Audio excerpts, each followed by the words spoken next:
Así inicia esa noticia en profundidad. Qué placer acompañarles. Soy Tatiana Pérez y les saludo desde nuestra sede central en Caracas, en Venezuela.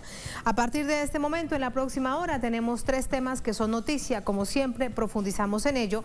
Y primero, están aquí, en titulares. En noticia, Honduras. Hermano del presidente de la Nación es condenado a cadena perpetua en Estados Unidos.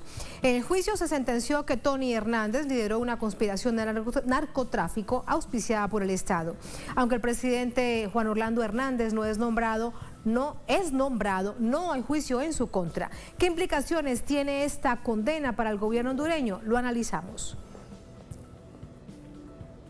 En noticia, Brasil, tormenta al interior de las fuerzas militares del país. Los comandantes de las 3 componentes de Fuerzas Armadas, Ejército, Marina y Fuerza Aérea, dimiten tras la renuncia del ministro de la Defensa. Es la primera vez que se registra una crisis de esas características desde el retorno a la democracia. Un asunto que analizamos. Y en noticia, Palestina, este martes se conmemora el Día de la Lucha del Pueblo Palestino por su legítimo derecho a la recuperación de su tierra. ¿Cuánto espacio geográfico les queda tras la ocupación ilegal de Israel durante tantos y tantos años? Vamos a analizarlo. Es noticia que así comienza. Bienvenidos, bienvenidas.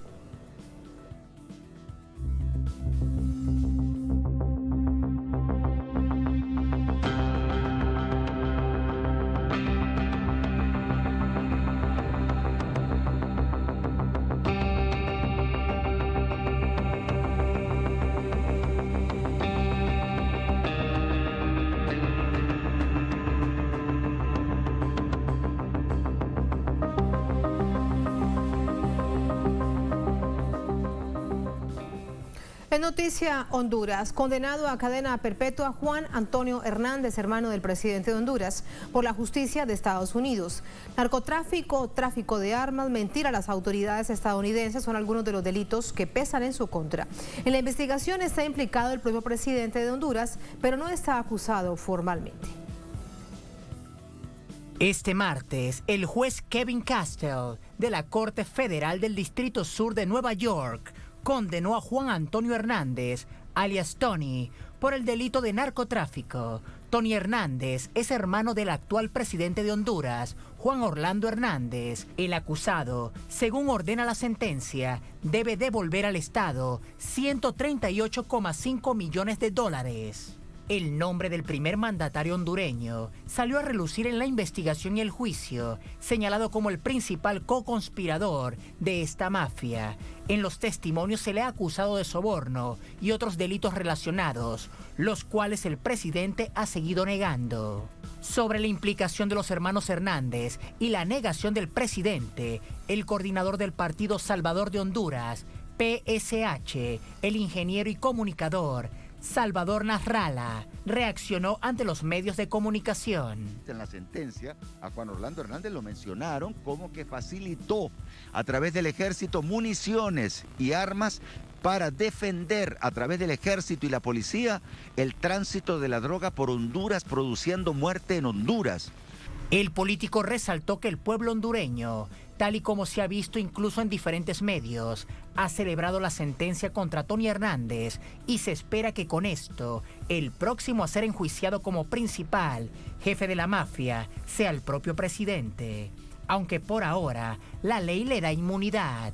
Según se señala en los juicios a Tony Hernández y a otros delincuentes como Giovanni Fuentes Ramírez o Davis Rivera Maradiaga, el narcotráfico en Honduras ha beneficiado las campañas de alcaldes, diputados y otros políticos, como el Partido Nacional de Honduras, organización que llevó a Hernández a la presidencia desde 2014.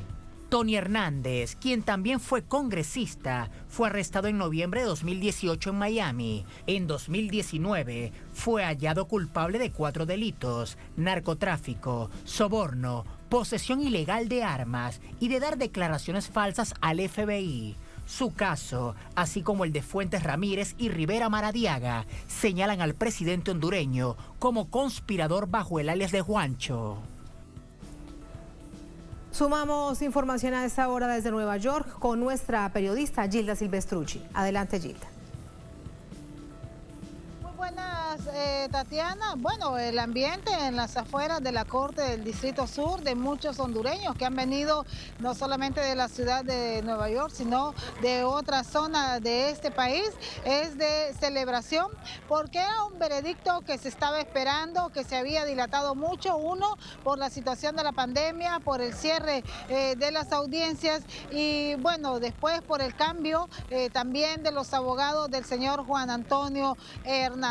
Hay muchas cosas que hay que sacar a la luz en todo este caso de proceso de juicio contra el hermano de Juan Orlando Hernández, y es el hecho de que en los otros casos que están vinculados a él ya se ha mencionado al señor Juan Orlando Hernández como un co-conspirador, mejor conocido o citado en los documentos como CC4. Esto daría paso más adelante también a un proceso de acusaciones por parte de la Fiscalía del Distrito Sur de Nueva York, no solamente contra el señor Juan Orlando Hernández, sino también contra la cúpula militar que ha sido citada en estos testimonios de personas que ya han sido juzgadas y que han sido encontradas culpables. En el caso del señor Juan Antonio Hernández, pues ha sido condenado a cadena perpetua más 30 años, más el pago de una cuantiosa suma de dinero por los daños causados a Estados Unidos.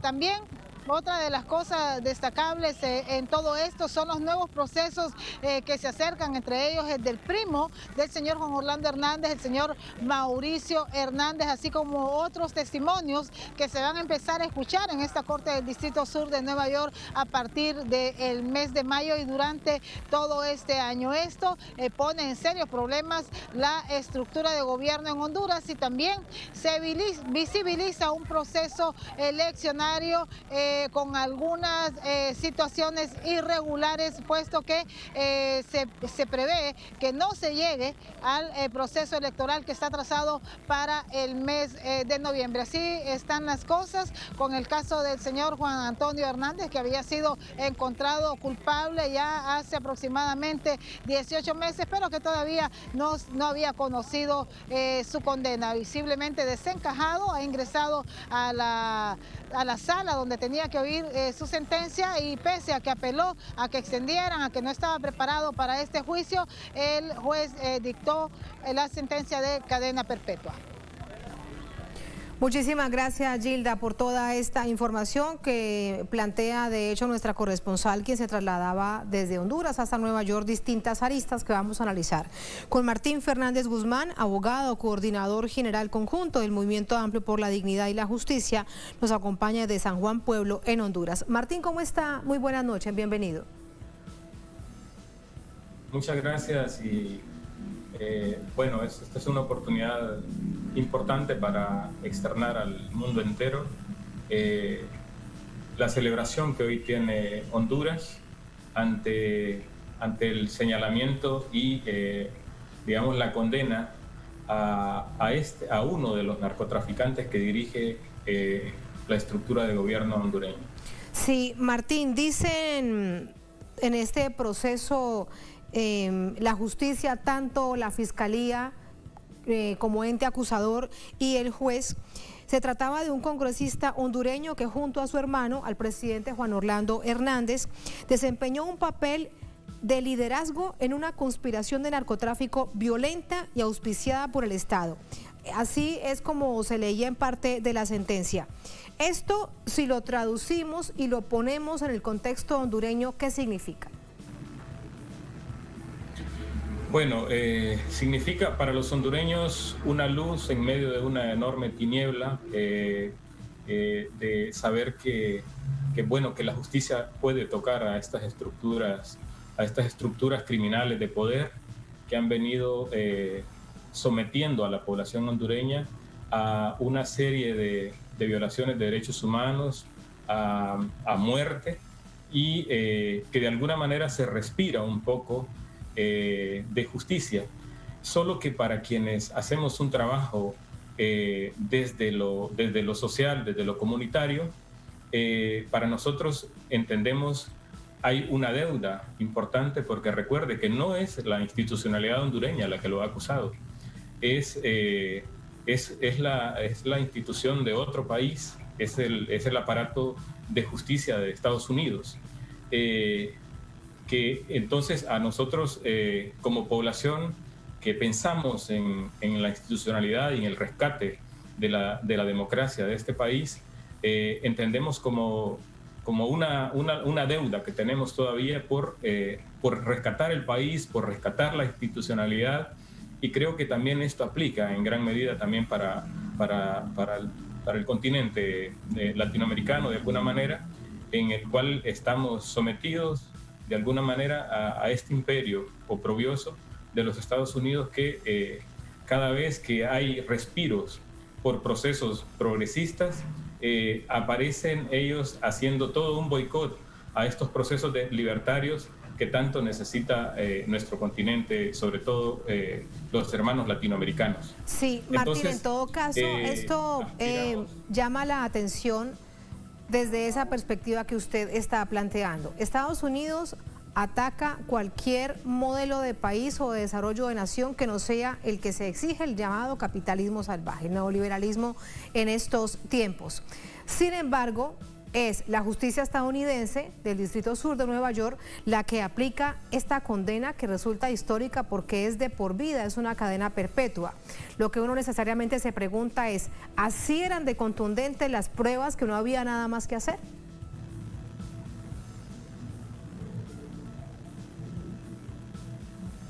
¿Hola? Sí, Martín. Martín, ¿me escucha? Martín, ¿me escucha? Tenemos dificultad en la comunicación con nuestro invitado Martín Fernández Guzmán. Él es abogado, él es coordinador general conjunto del Movimiento Amplio por la Dignidad y la Justicia. Queda allí planteada la pregunta, rápidamente restableceremos la comunicación. Hay otros hechos para analizar. Miren esto, entre uno de los testigos, el exalcalde hondureño Alexander Ardón, es un testigo de la Fiscalía, declaró en este proceso que presenció una reunión en 2013 en la que Joaquín El Chapo Guzmán, entonces, aún en ese entonces no había sido detenido también por la justicia de Estados Unidos, jefe del cartel de Sinaloa, entregó $1 millón en efectivo a Tony Hernández para la campaña electoral de su hermano. Vamos con Martín Fernández. Martín, ¿me escucha? Sí, le escucho perfectamente. Muy bien.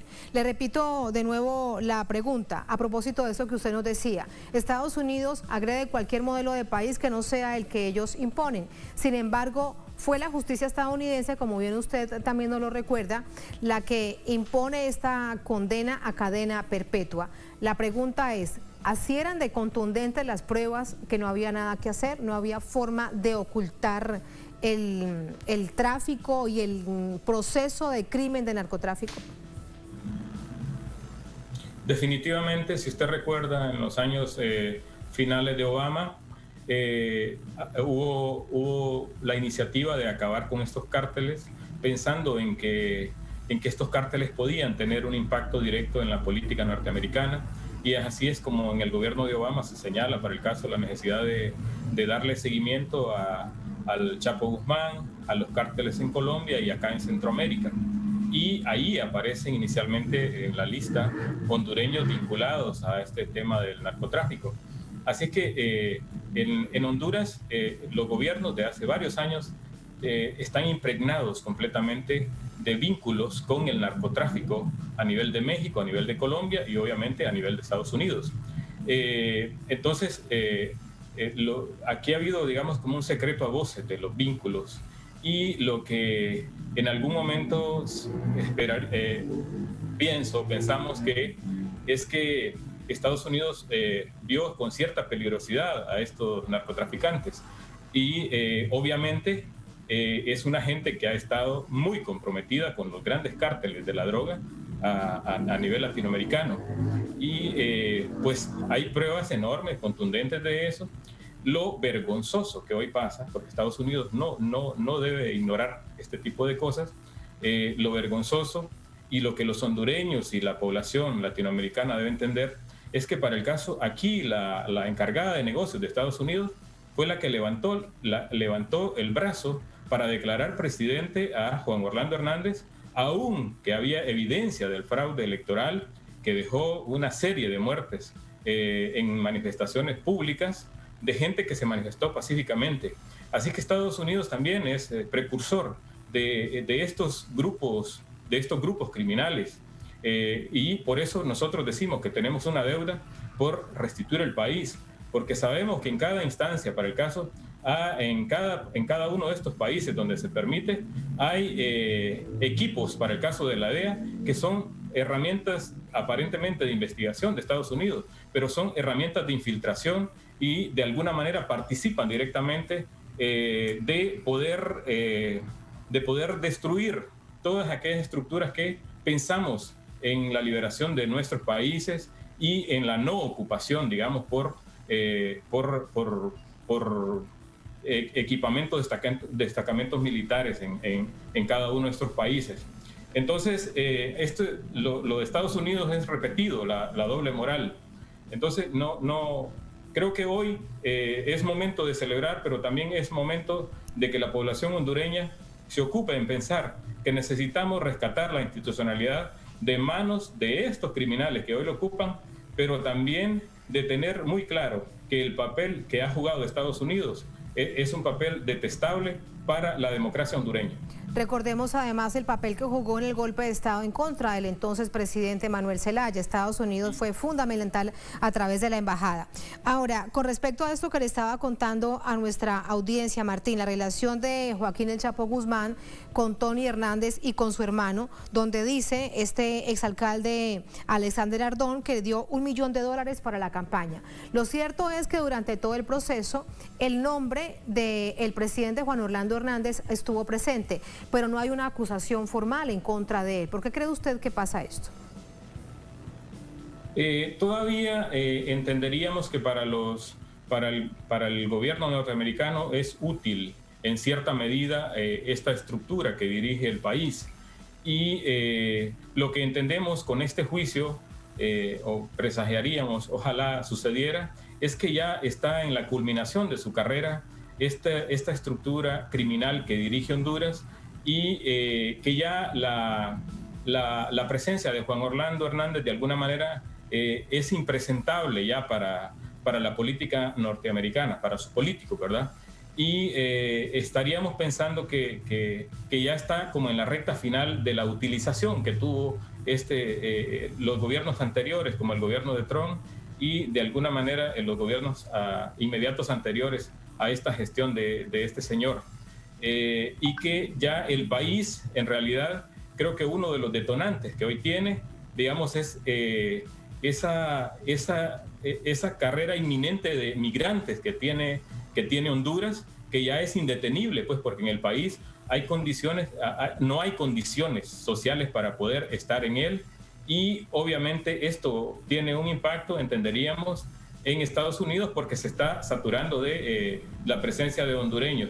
Podríamos pensar eso, pero también es que hay un fortalecimiento de los cárteles en esta zona, pues, en esta zona que es muy importante para ellos, y de alguna manera podríamos pensar que hay cierto temor por perder el control en el país. Ya. ¿Verdad? Y desde la perspectiva política, Martín, ¿qué implicaciones desde esa perspectiva política habrá para el país?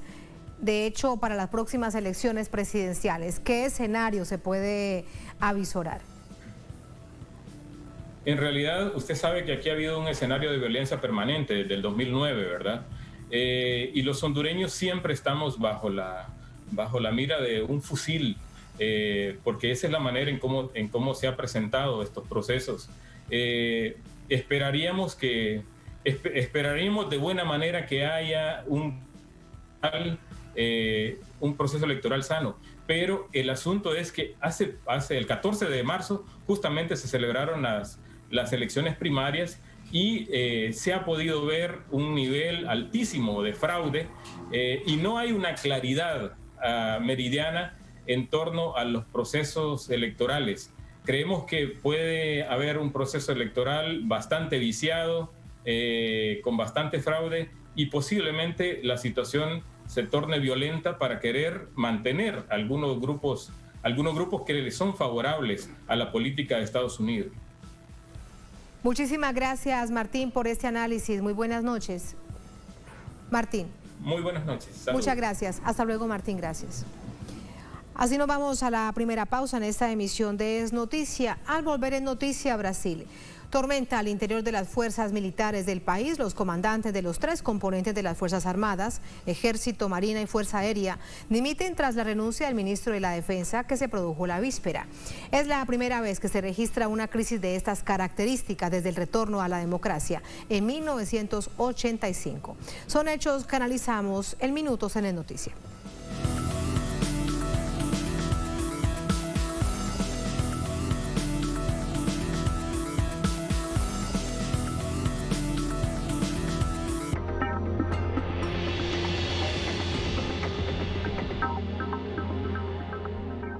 Cada miércoles traemos a tu pantalla el acontecer político, social y cultural del gigante sudamericano.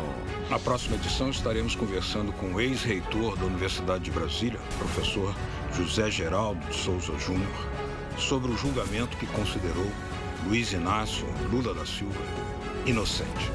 Latitud Brasil, con Beto Almeida.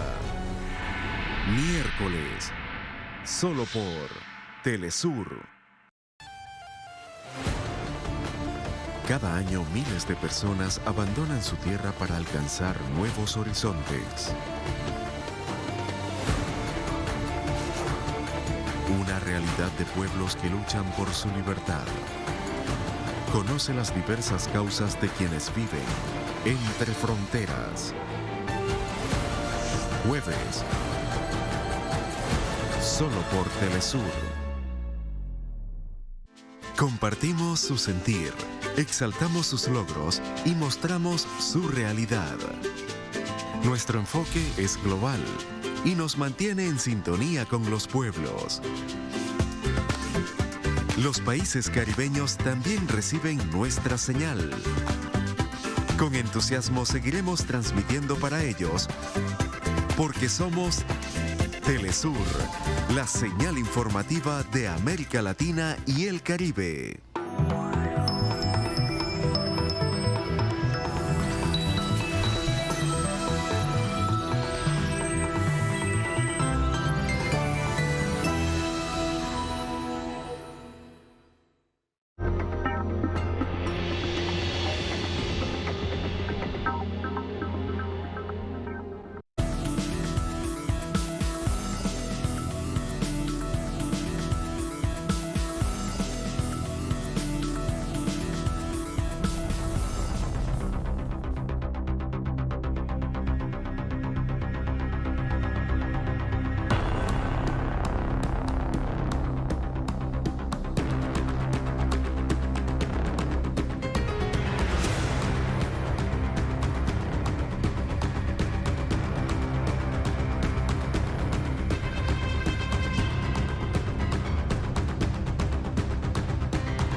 En Noticia Brasil, con el ministro de Defensa se fueron los jefes de las Fuerzas Armadas, Ejército, Armada y Aeronáutica.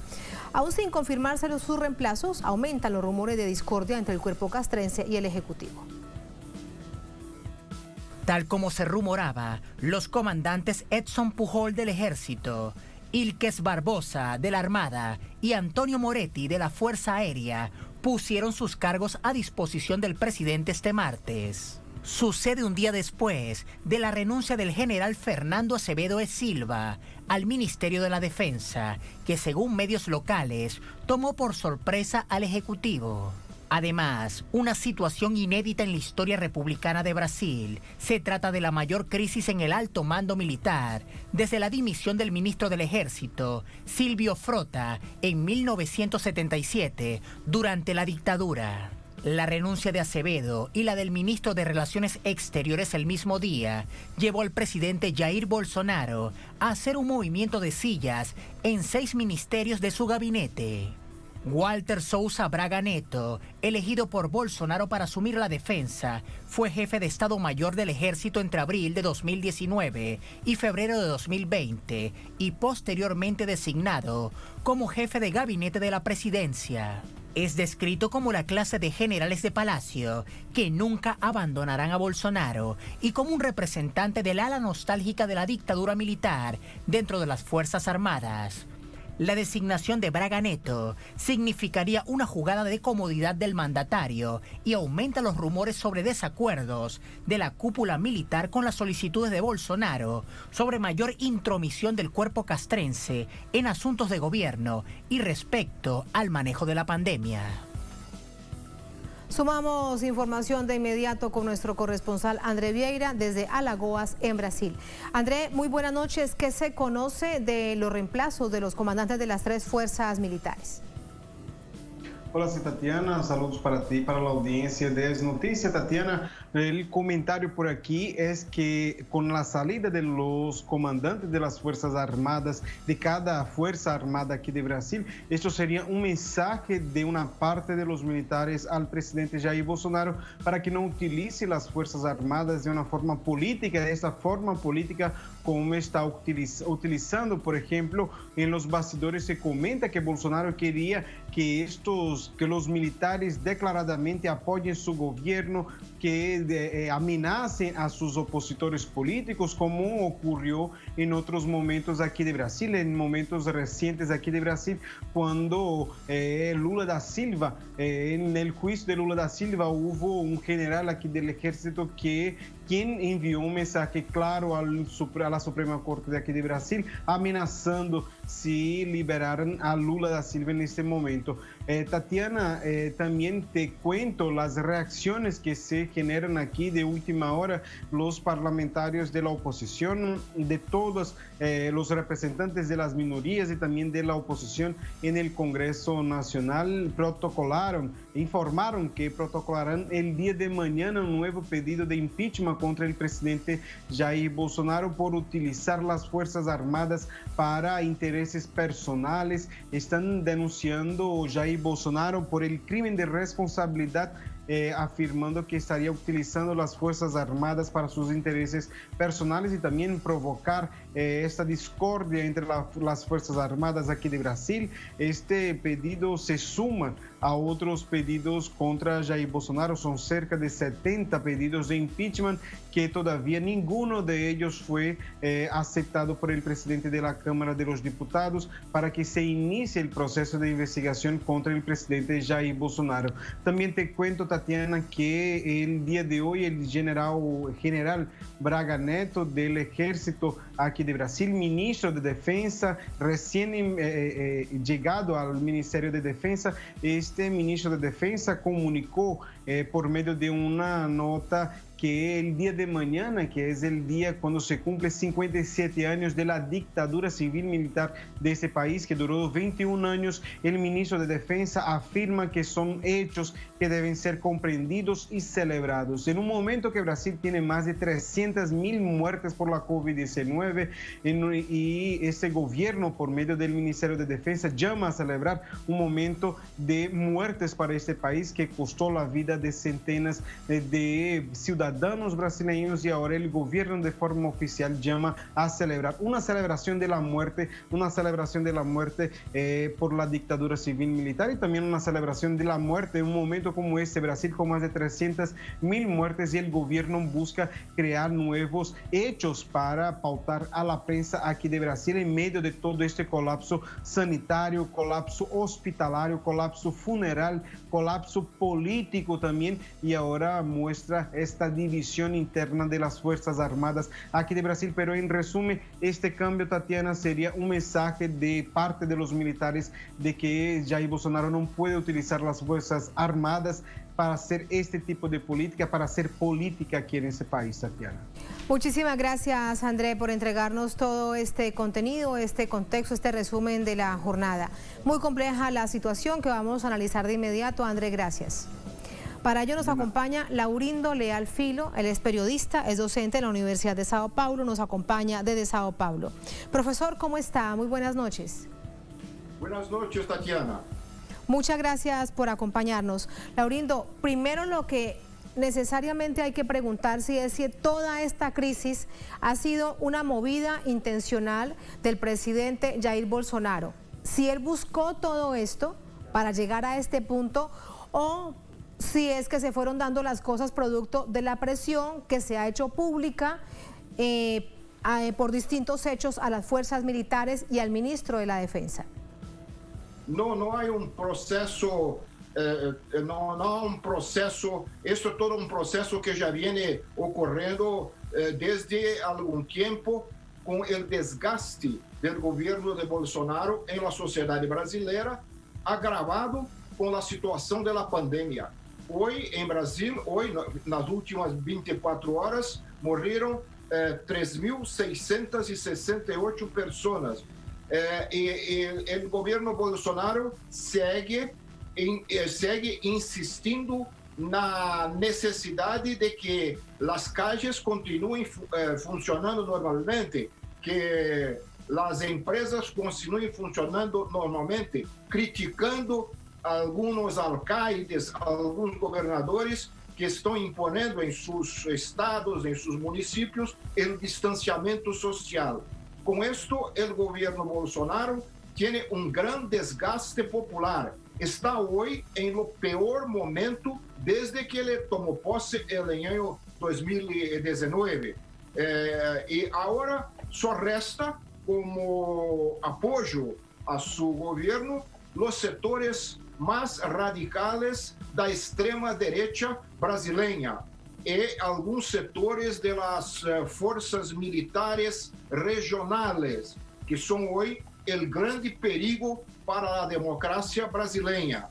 Nós temos algum temor de que se repita acá em Brasil o que passou em Bolívia, quando os policiais militares que impulsionaram o golpe contra o presidente Morales. Acá também, uma grande parcela das forças militares de los estados, de los departamentos, tem algum tipo, muita resistência à possibilidade de uma normalização da democracia em Brasil.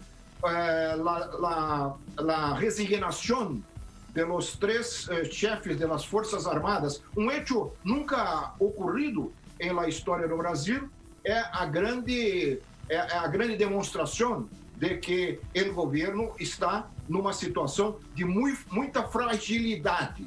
O que não se sabe agora qual é o caminho que tomará. Se espera que os novos comandantes das Forças Armadas se mantenham dentro da Constituição. Pelo menos as últimas declarações dos chefes militares, de altas patentes militares, agora à noite aqui em Brasil, nos tranquilizam pouco, porque dizem eles que não sairão de los límites constitucionais. É o que se espera. Quiere decir entonces que la presión va a continuar ahora, así tengan nuevos rostros con otros generales. Va a continuar la presión porque han decidido mantenerse por el camino constitucional.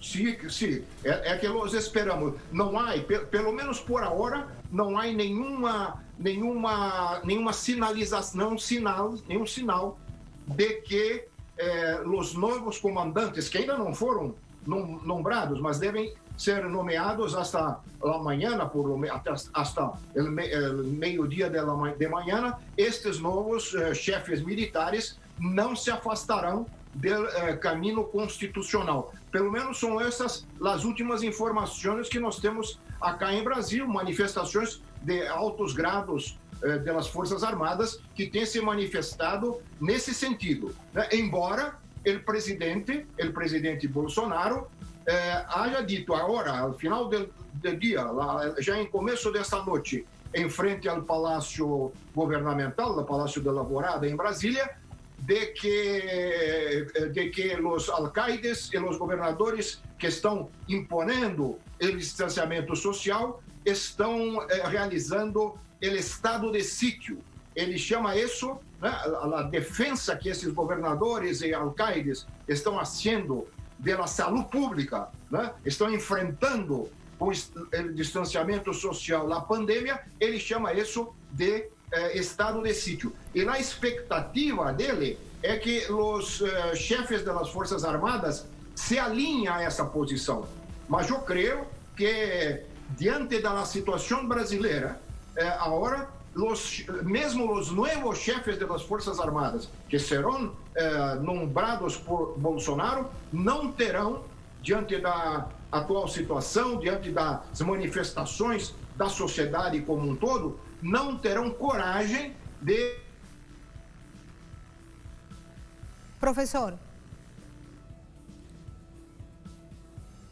Profesor, ¿me escucha? Hemos perdido la comunicación con el profesor Laurindo Leal Filo, es periodista, es docente en la Universidad de Sao Paulo. Vamos a restablecer rápidamente la comunicación con el profesor Leal Filo, porque hay otro asunto para preguntarle. Además de todo esto que resulta muy grave en términos de crisis institucional, cuando estamos hablando además que solo en las 24 horas, las últimas 24 horas se registraron más de 3.000 decesos por la COVID-19. Mientras que todo el estamento, toda la institucionalidad debería estar atendiendo esta profunda crisis humanitaria, como se ha denunciado, lo que están haciendo, por ejemplo, ahora con el nuevo ministro de la Defensa, es invitando a la población para que conmemoren el inicio de la dictadura, que comenzó en 1960, terminó en 1985, fue la dictadura de América Latina más extensa y la última en finalizar en esta parte de nuestro continente. De allí que haya una cantidad de reacciones, de rechazo a esta iniciativa del nuevo ministro de la Defensa. Profesor Leal, ¿me escucha? Sí, escucho bien, escucho bien. Muy bien. Le estaba contando a la audiencia, diciéndole que todo esto es muy grave, esto que usted nos analiza, pero además sumado a esta iniciativa que tiene el nuevo ministro de la Defensa, donde dice que hay que celebrar, hay que conmemorar el inicio de la dictadura. ¿Para quién va ese mensaje? Si es que bien se conoce el anhelo que tiene la población de avanzar, sobre todo en momentos tan difíciles, por la preservación de la vida.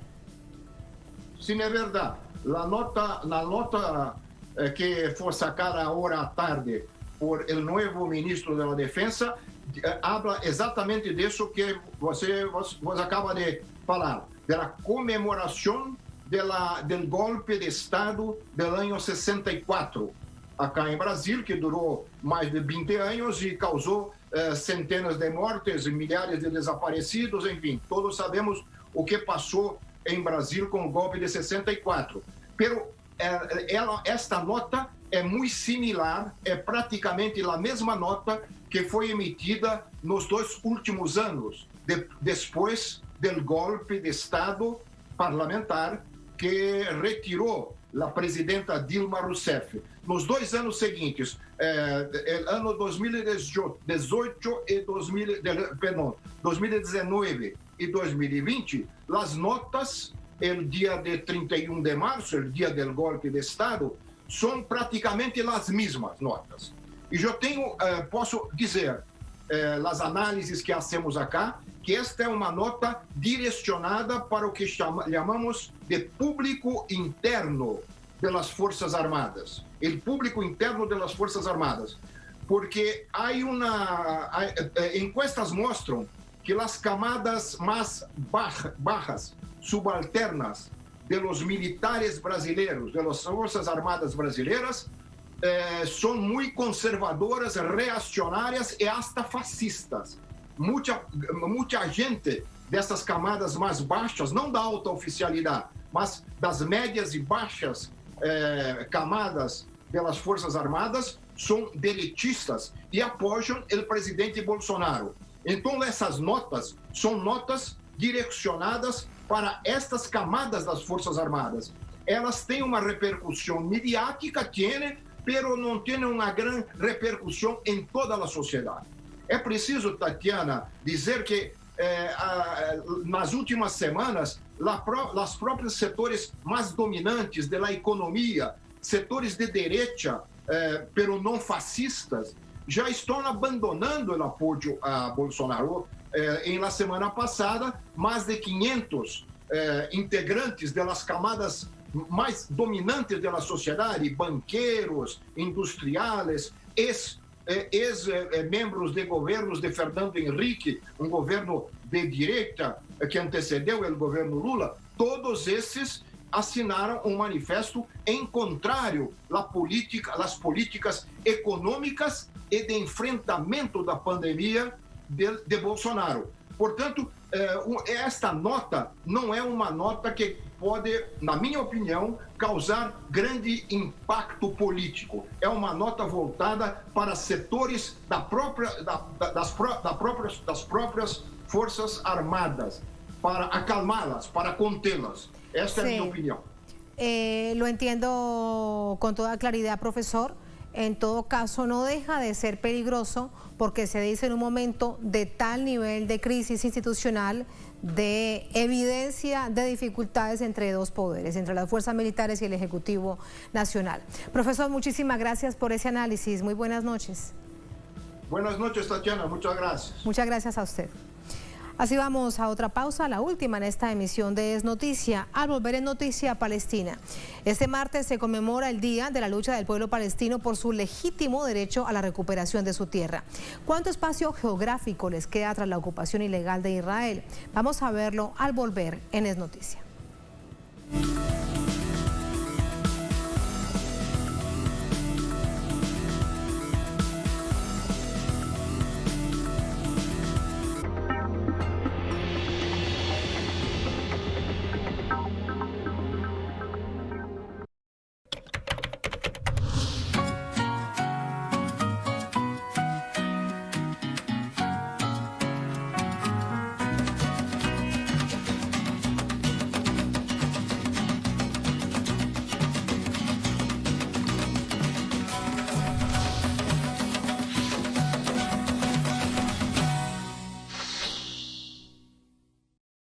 Sigue minuto a minuto nuestra programación, ahora disponible también en audio a través de nuestra página web. Podrás mantenerte al día sobre los acontecimientos y noticias que suceden alrededor del mundo con un enfoque latinoamericano y confiable. Telesur, la señal informativa de América Latina y el Caribe.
En Noticia Palestina se conmemoran 45 años del Día de la Tierra Palestina, fecha ideada para manifestar el rechazo a las brutales agresiones de Israel y sus aliados sobre el pueblo palestino. Vamos a recordar.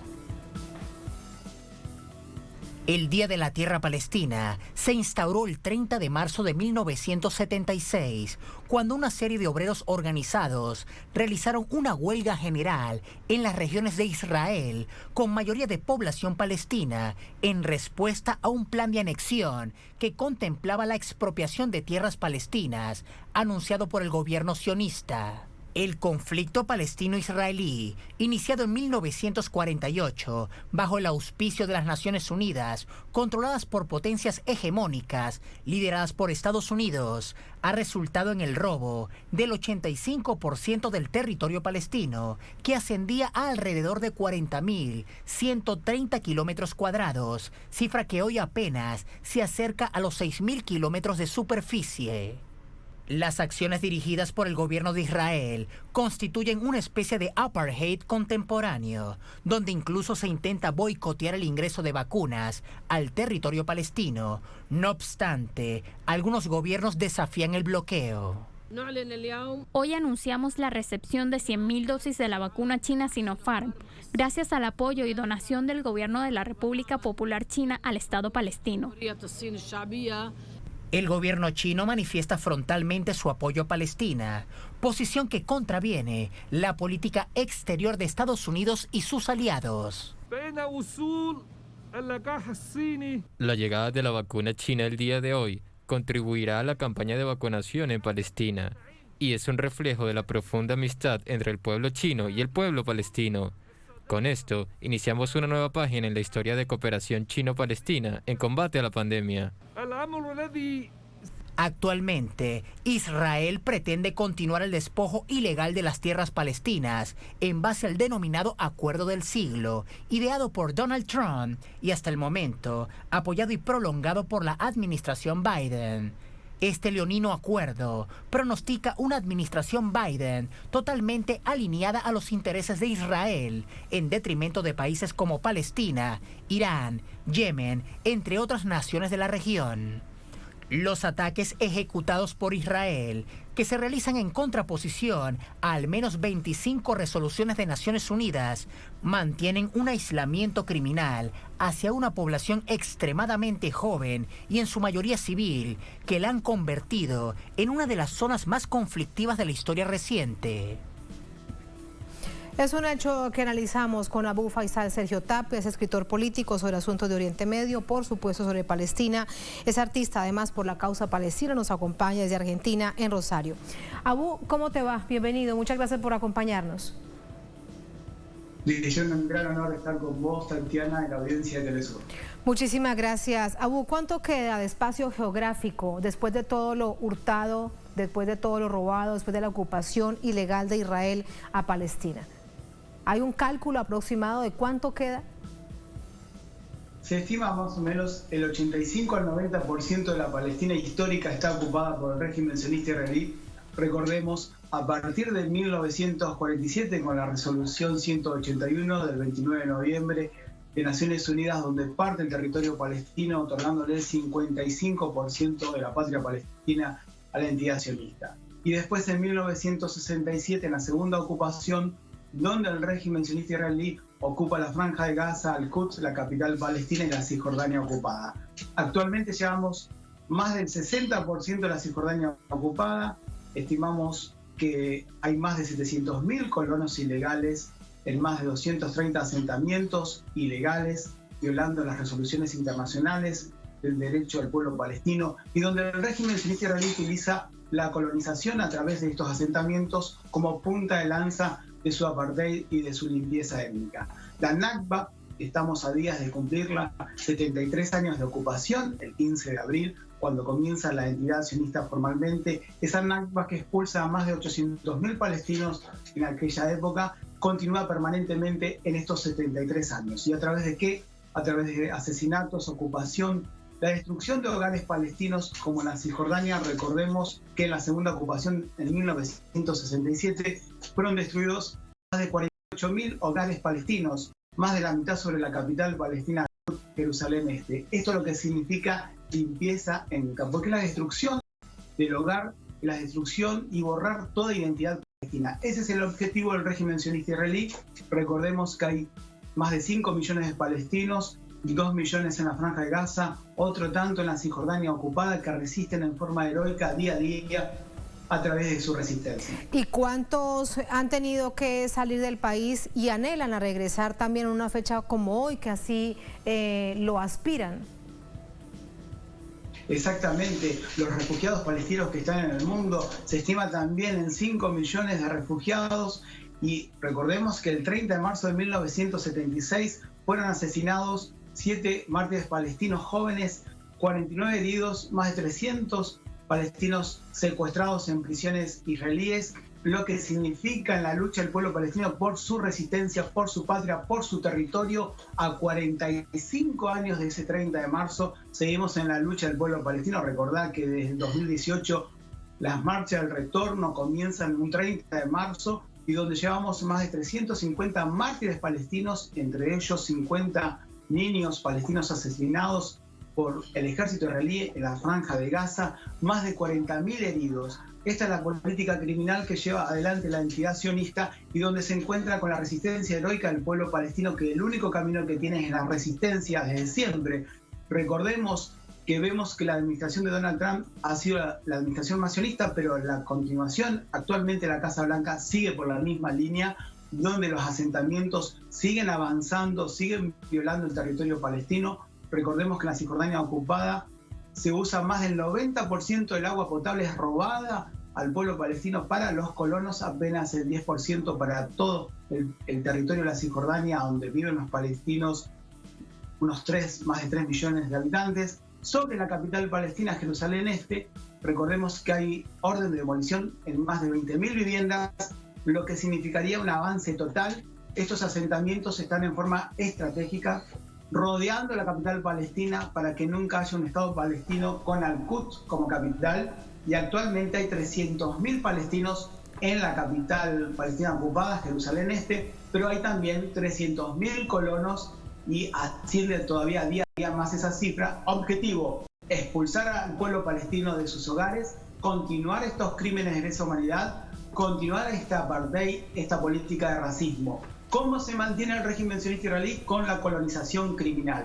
Es la única forma, pero se encuentra con una resistencia heroica de todo el pueblo palestino en esta fecha. ¿De dónde llegan, Abu? Nos estás diciendo que son más de 700.000 colonos que han llegado a ocupar todos esos territorios. ¿De dónde llegan? ¿Qué les ofrecen, Abu, para dejar las probablemente las comodidades en Estados Unidos o en Europa? ¿De qué países llegarán? Te lo pregunto específicamente, para irse a esta ocupación ilegal. Bueno, esta arquitectura, Tatiana, viene desde siempre, desde la creación sionista. Cómo se crea el Estado sionista también a través de la inmigración de distintas comunidades sionistas a ocupar la tierra palestina, a expulsar justamente al pueblo palestino de sus hogares, y se mantiene esa política, ¿no?, de llevar el expansionismo. Vemos actualmente estos 700.000 colonos que quieren llevarlo para el año 2030 a 1,5 millones. Ese es el objetivo de la entidad sionista. Es a través de la promesa de barrios privados y también el lobby sionista, que le concede dinero, créditos, y le dice que van a tener una buena vida, realmente una vida de crímenes, porque es avalar justamente crímenes de esa humanidad sobre una nación palestina. Recordemos la destrucción de aldeas beduinas cerca de Jerusalén Este, recordemos también la destrucción de cultivos, todo lo que forma de aislamiento, de apartheid, es la política del régimen sionista israelí. Sumado a esto, recordemos el muro del apartheid que rodea a todos los pueblos palestinos y ciudades en esta forma de 800 kilómetros, de que van cerrando las ciudades y los pueblos palestinos para que no tengan comunicación entre sí. ¿Y para qué? Para proteger a los colonos israelíes, pero también para expansión total, de esa forma ocupar todo el territorio palestino donde no pueda haber soberanía propia. Ese es el objetivo, esa es la promesa, pero nos encontramos con la resistencia heroica del día a día de jóvenes, de mujeres, de niños que resisten este atropello. Recordemos algo importante, en 73 años de ocupación... Sí, algo con respecto a Abu.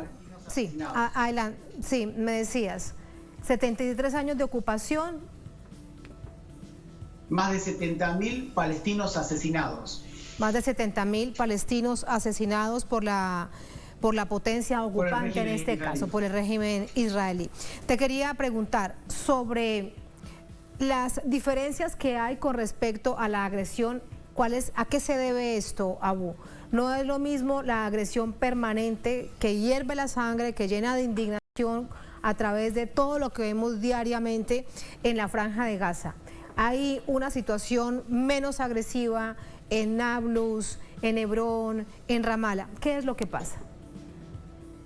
Bueno, justamente la resistencia palestina en la Franja de Gaza es heroica, ¿no? Gaza resiste, la cárcel a cielo abierto más grande del mundo, 2 millones de compañeros palestinos resistiendo, bloqueados prácticamente desde el 2006, vamos a cumplir 15 años de bloqueo, con 3 intervenciones criminales en el 2009, recordemos 2012 la última Border Protector, en el 2014 más de 3.200 mártires palestinos, más de 500 niños palestinos asesinados, más de 50.000 viviendas palestinas destruidas por las bombas israelíes, una total impunidad.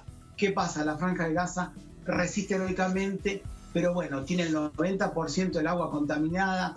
Las Naciones Unidas siempre emite resoluciones donde señala de que la Franja de Gaza está en peligro, que va a ser inhabitable, pero es también este doble discurso, ¿no? Por un lado sanciona esto, pero por otro lado no hace cumplir ninguna resolución a la entidad sionista, y en la Cisjordania ocupada prácticamente, digamos que el régimen israelí ocupa todo, tiene todo vigilado, tiene todo realmente un apartheid criminal y donde intenta controlarlo todo, ¿no? Porque digamos que maneja más del 60% y el resto, Palestina también está bajo la bota criminal del ejército israelí, ¿no? Este es el famoso plan del siglo, plan criminal del siglo, donde Palestina debe estar sometida al ejército israelí, a la seguridad israelí y sobre todas las cosas, Palestina debe pagarle al ejército israelí para que la cuide, pero no es para que la cuide, es para que la asesine, ¿no? Esta política de limpieza étnica se lleva adelante.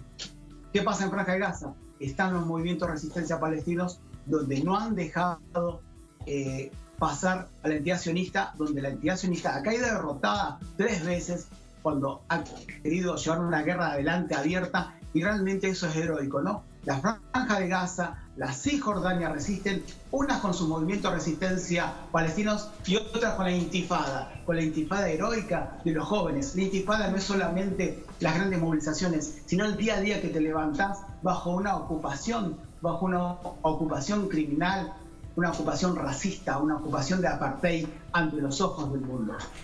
Y eso es lo más triste, con eso te despido, es que es un verdadero proceso de apartheid ante los ojos del mundo, pero lo has dicho en varias oportunidades en esta conversación y en otras también, Abu, lo que hay es una resistencia del pueblo palestino, porque hay esta llamada comunidad internacional pues que no hace nada más allá de una resolución. Abu, muchísimas gracias por recordar lo que significa este día para el pueblo palestino. Muy buenas noches.